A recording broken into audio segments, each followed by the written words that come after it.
안녕하세요. 글로벌TV 김이사입니다. 오늘 할 얘기는 베트남에서 베트남 여자들에게 대접을 못 받는 그런 남자들 이야기를 좀 해보겠습니다. 얼마 전에 우리 구독자님이 한 분 연락이 오셨는데 국제결혼이 하고 싶대요. 그래서 제가 물어봤어요. 40대 후반인데 왜 결혼이 늦어지게 됐는지 물어봤는데 이분은 뭐 재력도 괜찮고 또 뭐 성격도 괜찮아요. 그런데 제가 어떤 흠을 잡으려고 이런 얘기를 하는 게 아니라 얘기를 하다 보니까 자기 그 인생에서 어떤 운명을 만나고 싶다는 그런 얘기를 좀 해요. 근데 그때까지는 그분이 정상으로 보였어. 근데 얘기를 하다 보니까 내가 예전에 상담했던 그런 분과 프로필이 겹치는 거예요. 그래서 아니나 다를까 사진을 받아보니까 예전에 저하고 상담을 했던 그런 분이고, 아이고 사장님 오랜만입니다 그랬더니 그때서야 얘기를 하시더라고. 아직까지 결혼 못 하셨어요? 그랬더니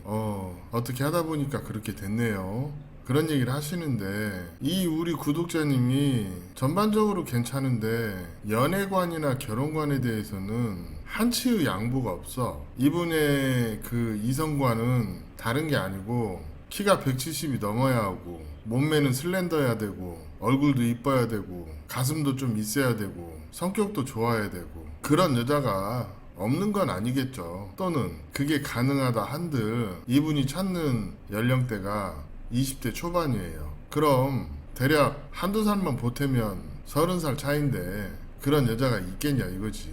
거기다 한 가지 더 말씀드리면 이분은 남쪽 여자보다는 북쪽 여자에게 호감을 많이 느끼는 그런 선입견이 좀 있어요. 그러다 보니까 이분하고 얘기하기가 좀 그런 거예요. 일단 어떤 공감대가 있어야 어떤 썰을 풀어 나가는데 이 공감대가 전혀 없는 거야, 저에게도. 그러다 보니까 할 얘기가 너무 제한적이더라고요. 이런 분들은 자신의 확고한 어떤 결혼관을 갖고 있는데 그 결혼관이라는 게 사실은 사막에서 바늘 찾는 것보다 어려울 수 있다는 거죠. 그렇게 한 4, 5년 흘렀어요. 이분 국제결혼 업체 쪽에서 유명해요. 마담들이 다 알아. 그냥 프로필 넣으면 이 사람 안 돼, 마담들이 손사래를 쳐요. 왜 돈 버는 일인데 시작도 하기 전에 포기할까요? 전에 해봤으니까. 그렇게 여기저기 전전하고 다니는 그런 분들이 제법 많거든요. 근데 이분도 그런 케이스 중에 하나야.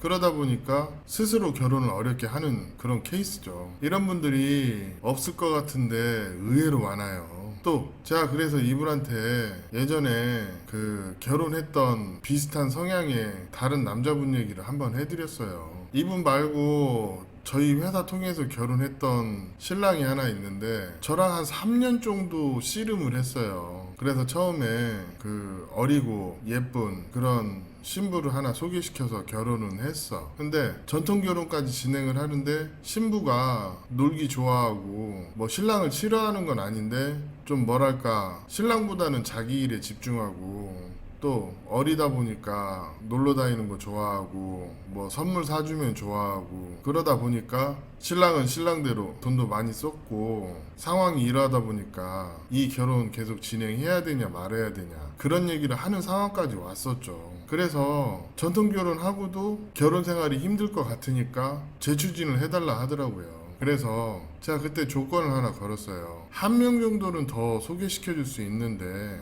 이 당신의 고집에 의해서 생기는 리스크는 어떻게 못한다. 그리고 재진행을 한다 한들 상황이 똑같을 것이다. 왜? 그 당시에 그분이 생각을 고쳐먹지 않으면 제가 봤을 때 재진행을 한다 하더라도 다시 그 상황이 될 확률이 높다는 거지. 뭐 그런 상황인 것을 얘기하고 재진행을 했었는데, 두 번째는 더 골 때리는 게 예쁜 여자랑 했어. 근데 여자가 성격이 세. 그래서 자기 기분 나쁘면 연락 끊어버리고, 그래서 그럼 파혼할 거냐? 그럼 그건 아니래. 그냥 업체에서 상관하지 말래. 신랑이랑 자기랑 알아서 할 테니까. 뭐 그런 식으로 한 3, 4개월 끌고 가다가 신랑이 기부업을 했죠. 그래서 제가 마지막에 이런 얘기를 했어요. 당신은 재진행해도 똑같으니까 그 생각을 고쳐먹지 않으면 결혼 어렵다. 그러고 일부 환불해주고 마무리를 했는데 업체도 손해 많이 봤어요. 2번 진행에 한 번은 6개월, 한 번은 4개월 진행만 10달을 했는데 50% 돌려줬으니까 그분 논리는 자기는 결혼이 완성이 되지 않았기 때문에 50%는 받아야겠대. 그래서 싸우기 싫어서 돌려주긴 했는데 이게 좀 뭐랄까 연락 왔던 구독자한테 그런 사례가 있었기 때문에 좀 신중해야 한다 그런 얘기 했더니 아니 예전에 김 이사님이 결혼이 가능하다 하지 않았냐. 그거는 예전에 5년 전 얘기고 본인도 나이 먹지 않았냐. 그리고 요즘 트렌드가 많이 바뀌어서 또 신랑도 많이 늙었고 그래서 어렵지 않겠냐 그런 얘기하고 좀 마무리를 했는데 국제결혼하고 가장 많이 대접 못 받는 케이스가 미녀와 야수 케이스. 그냥 어줍잖게 뭐 돈 좀 있으니까 젊은 여자랑 결혼하면 잘 살 것 같죠. 근데 처음엔 괜찮을 수 있어요. 그러나 시간이 지나면 지날수록 신부가 신랑에게 관심이 떨어지는 거는 어떻게 보면 당연한 이치 아닌가 싶습니다. 한국 남자들은 그냥 국제결혼하고 계속 진행을 하면 그냥 결혼이 진행되는 건 줄 아는 그런 분들이 많이 있어요. 근데 사실은 남녀 사이의 감정 문제, 이 감정 문제 때문에 대면대면해지는 케이스도 많단 말입니다.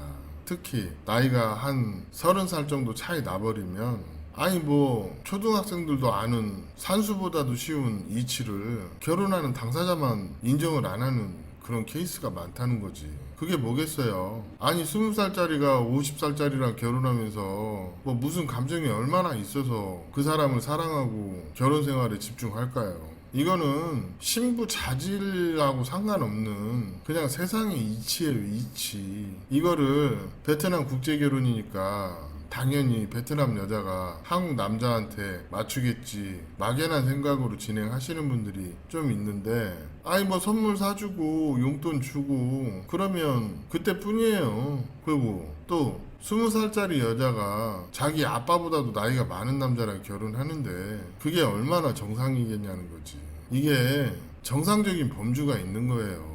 그 범주를 벗어나는 결혼을 하고 본인의 자의식이 강하다 보니까 본인 스스로 자기 합리화하고 잘못된 기대치로 결혼을 바라보다 보니까 본인 스스로 본인의 기대치에 충족이 안 되는 배우자를 만나고 실망을 하시는 분들이 많다는 거지. 진짜 제 주변에 보면 한 40대 후반, 50대 초반 이런 분들 중에서 한 25, 30살 정도 차이 나는 그런 여자를 선택하고서 소가리를 많이 해요. 왜? 사람 감정 문제는 어떻게 안 되거든. 그리고 이 감성적인 부분에서 40대 후반이나 50대 초반의 남성들이 20대의 감성을 맞추지 못해서 생기는 그런 홀대 또는 그 대면대면한 상황 이런 것들은 그냥 내가 내 돈 내고 결혼하는데 대접 못 받고 있는 상황이라고 보시는 게 맞을 거예요. 이런 게 되게 많아요. 근데 여기에서 한술 더 뜨면 여자가 금전적인 요구까지 심하면 진짜 국제결혼 피해로 가는 거지. 본인 스스로 결혼하고 생각 잘못해서 선택 또한 잘못하게 되면 국제결혼 실패가 되는데 이거를 국제결혼 실패라고 인정을 하지 않고 국제결혼 업체나 소개한 사람이 소개를 잘못했다는 논리로 가는 그런 케이스가 되게 많다는 거지. 아니 조금만 솔직하게 얘기해 봅시다. 남자와 여자가 서로 감정이 안 생기는 것까지는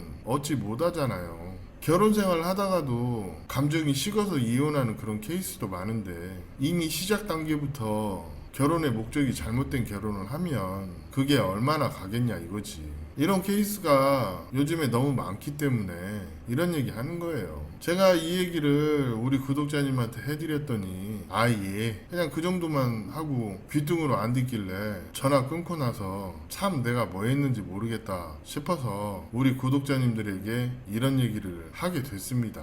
국제결혼도 결혼이기 때문에 누차 말씀드리지만 결혼의 목적에 충실한 그런 결혼을 하시라고 말씀드리는 이유가 진짜 뭐니 해도 결혼은 결혼해서 나랑 살아줄 만한 내가 감당할 수 있는 수준에서 하는 것을 추천을 드립니다. 오늘 이야기는 여기까지 하겠습니다. 감사합니다.